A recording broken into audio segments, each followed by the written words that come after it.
ఎప్పుడు చింతామణి చింతామణి చింతామణి అంటూ మా ఇంటి చుట్టూ తిరుగుతాడు. అయ్యో, నీ భార్య కంటే మా అమ్మాయిలో ఏమందం ఎక్కువ. చింతామణి లేని నేను బ్రతుకులేదు. అవును, మగవాడికుండే కుక్క బుద్ధి ఇది. ఎదుటి వారి సొమ్ము ఎల్లవారికి తీపి.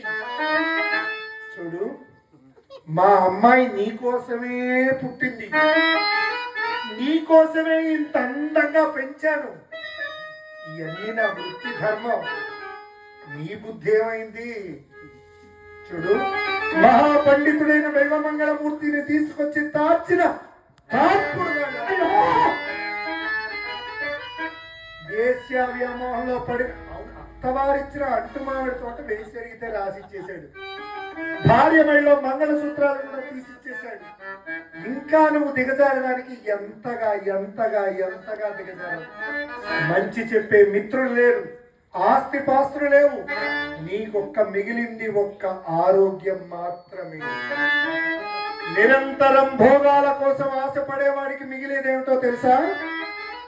రోగాలేనా రోగాలు. అరక్షణం సుఖం, 6 మాసాల రోగం. రోగాలు వస్తే రూపాలు మారిపోతాయి, చూసుకో. ఇంకెప్పుడు చింతామణి చింతామణి అంటూ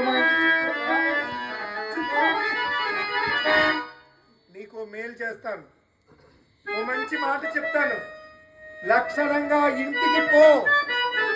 డబ్బులుంటేనే వెలగాలు, డబ్బులు లేకపోయినా చూసేదే ఇల్లాలు.